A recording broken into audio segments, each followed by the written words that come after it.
What's going on, everybody? Just Haley here, and I am back again with another video. Now today's video is on Nyx, and I am so excited to bring you this video. I absolutely love Nyx. She's so fun. Her themes are really cool. The idea of the psychic warfare and controlling the battlefield through that, controlled chaos as it were, really, really cool. I love the way that she uses the enemies against themselves. I just think it's awesome. And one of my favorite abilities in the game was Psychic Bolts before the rework. I just always wanted to get that little bit of a touch up, and it absolutely got a glow up for the ages, so I really wanted to feature that in this build. I used to run an old Assimilate build. It was fun, and I loved running it on her. However, this new Psychic Bolts build, which I will use Assimilate on, and you'll see why, is absolutely a blast to play. Now you might be asking, if I said I use Assimilate on the build, why am I not using Assimilate right now? Well, that's because for the gameplay here, I didn't want to show you guys just me walking around immortal for however long. I think anybody can do that. It's pretty simple. What I wanted to show you was the worst case scenario for Nyx. So no Assimilate, no extra kind of layers of survivability, and probably the worst faction for Nyx to fight. That's because Grineer have a standard number of Eximus units, so you'll get a standard amount of Overguard from pillaging that off with her Psychic Bolts. They don't have any shield units, and they have a ton of armor. So you'll be able to give yourself a bunch of armor, but not necessarily a bunch of Overguard too often. They also are a ranged faction, so they'll be able to take that Overguard off pretty easily, and mainly what you're going to be getting is the armor here. So I did end up putting some health mods and stuff instead, and ran it like this. Now what that does is it gives you the best possible gameplay to show how strong Nyx is, even on her worst day, and with arguably one of the worst setups here. Now when I shift it and I actually run the full build, it becomes a lot stronger, and I'll show you that full build in just a bit. Before we get into the build, I do want to talk about subsumes. So her subsume that you see in this video is Eclipse. The other one that I really like, and I kind of go back and forth on 50-50, is Zapdos Whisper. I think Zapdos Whisper is very strong and allows her to get the extra damage that she wants. It's also a longer duration, which feels really good. The other thing you could technically go is Roar, but you're only really going to benefit off of the Roar for the explosion off of your Absorb, the 4, which is really strong, and it will amp that damage up just a little bit, which is kind of cool. However, it didn't really feel like it was worth the animation to cast that over and over again. Eclipse is another really good option. It also gives you a defensive layer if you wanted to shift to that. No real need to if you don't want to, but it is an option there if you choose. I chose Eclipse in this video because I felt as though it was a nice little defensive layer in case I needed it, but then I ended up not needing it, so I didn't care, and I just stuck with offense the entire time. The other option would be Nourish. If you feel like you need more energy, that's certainly an option, but I'll show you why you probably don't need that when we get into the build. As for what ability I take off, I personally take off Chaos. That is because I don't view Chaos as having a really good synergy with how most Warframe missions go.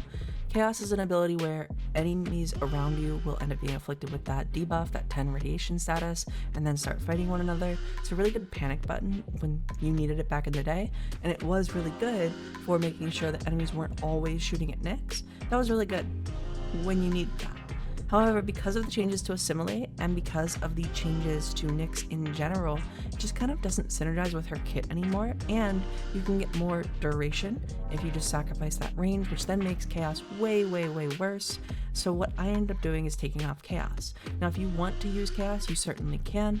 You might need a little bit more energy because of that, because energy does become a concern when you're spamming 116 cost ability over and over again, because Chaos does cost quite a bit, and you do end up having to cast that just about every time that you post up in a area. So it's move to point, cast Chaos, recast Chaos when you move to a new point, recast Chaos when you move to a new point, and that gameplay loop didn't really vibe with me, and it made her energy need so much higher. The other thing you get is if you keep mind control, as long as you have a mind control target up, you will almost always have that extra 40% crit from her passive. That's really good, and it makes sure that you always have someone going. If you want to as well, you can use the Absorb buff from your Assimilate that you're running around with to throw a bunch of extra damage into your mind control target when you claim them. Just make sure you grab the mind control target from time to time. I often forget, so it is a really good tool, and it means that enemies are going to be shooting at someone else aside from you if you're not using the Assimilate. It's always a nice little thing to have on the side. Now getting into the build, I called this Nyx Perfected, and I meant it. So this is, in my opinion, the perfect Nyx build. The base for this build is going to be Brief Respite, Narrow-Minded, Prime Continuity, Umbral Intensify, and Blind Rage. That's going to give us a ton of strength, a ton of duration, and a little bit of a free kind of pass whenever we need it, with that Brief Respite coming in for a little extra shield gating. In case our shields ever go down, there's not an Eximus, or we already stripped the Eximus and then lost our Overguard. It's going to be really nice. Now the other 4 mods in this set, as well as the 2 arcanes, are completely optional.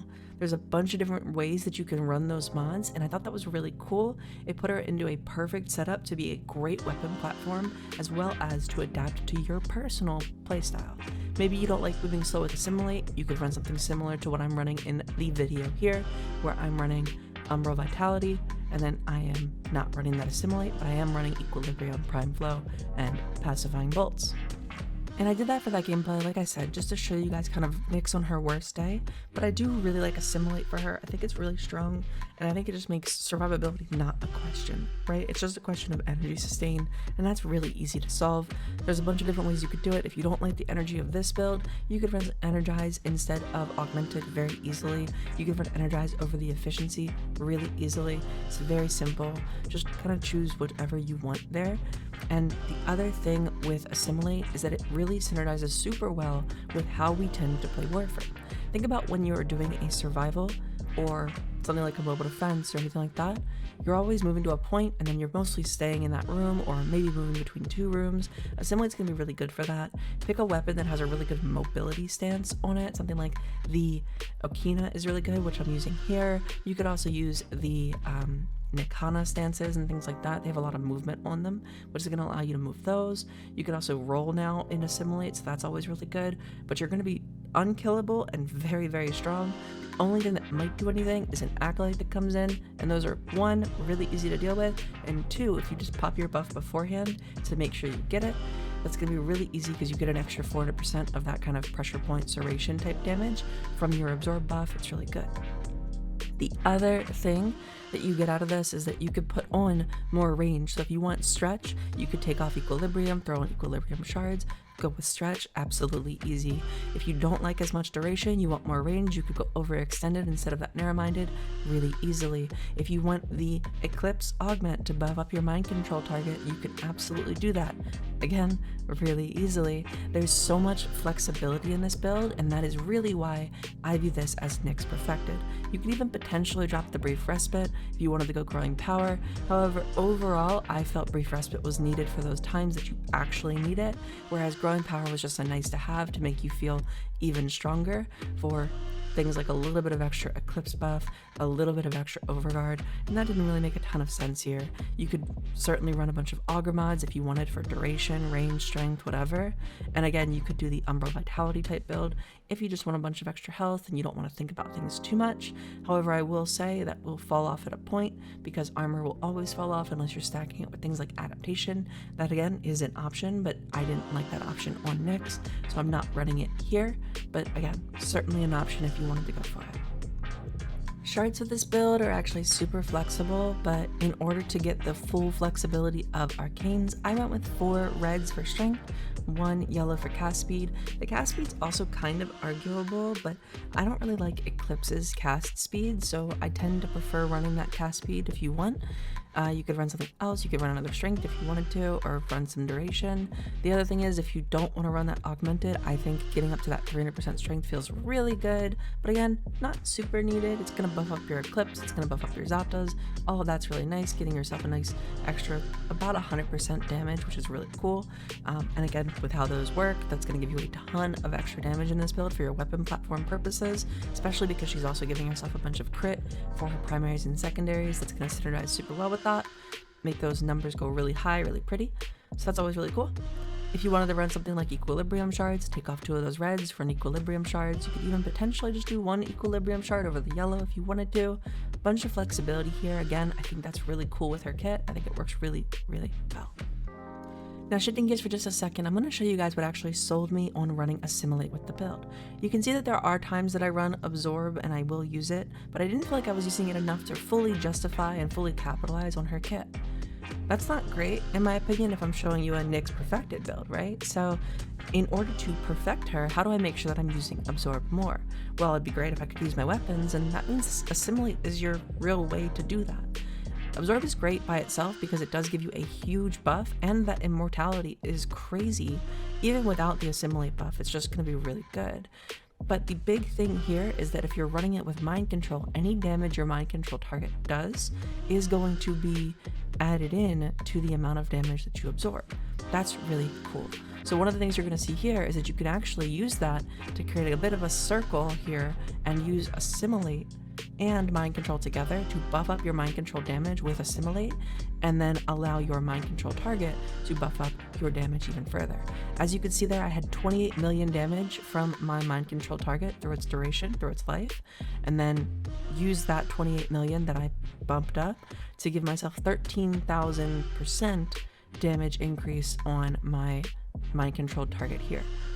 It's not going to be as much as some of the builds that you can get with things like maybe a low-key decoy and stuff like that. It's pretty cool. However, what it is going to do is give you a really nice little circular loop while also still running just your Eclipse. You don't have to think about it too much.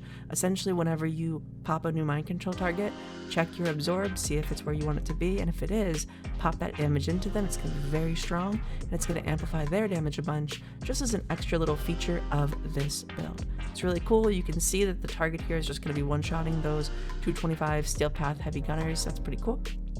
And that's with it being disarmed from my Hound. Now, as far as mind control target recommendations, my recommendations would really be anything melee. I find them to be very aggressive when you choose them.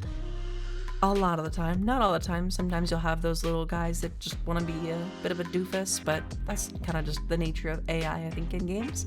And then the other one that I recommend is things like bombards, things that are going to have nice AoE, can be very strong as well, especially if you buff up their damage a bunch. It's going to allow them to spread the AoE radiation procs, the AoE damage. It's really good. Heavy gunners seem like a really good take at first. They will spread radiation really well, but their damage overall was a little bit lackluster, so just kind of consider that. You could also just say screw it and pick whatever target is near you. That's the target you're going to mind control. That's also a really easy way to do it too. As far as weapon recommendations, honestly, anything melee influence is great. Anything with a melee stance that's going to allow a bunch of movement. Things like the hold block forward combo on the Nikana have a ton of movement, feel really good in Assimilate. The Okina feel really good in Assimilate, so those are really good. And then anything with a bunch of crit synergy for your primary and secondary are going to feel really awesome. There's a ton of options for that. Incarnants are really good because if you are running the Assimilate, you don't have to worry about taking damage, so you don't have to be very mobile. You can line up those headshots really easily and keep those going pretty simply. The Octacore is a simple little one that I liked a lot, and the Dragoon, one of my favorite weapons, was pretty cool. However, the Kuva Ogress was a lot of fun. I absolutely love rocking out with the Kuva Ogress. It's really cool. And as you saw in the clip earlier, it does a ton of damage. Usually I wait for that one to synergize with Mirage. However, Nyx bringing it back into the fold feels so good.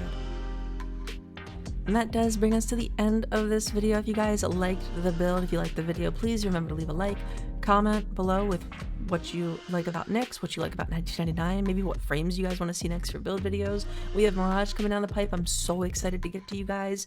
And aside from that, I've been Haley. You've been amazing. And remember that I love your faces. Bye, guys.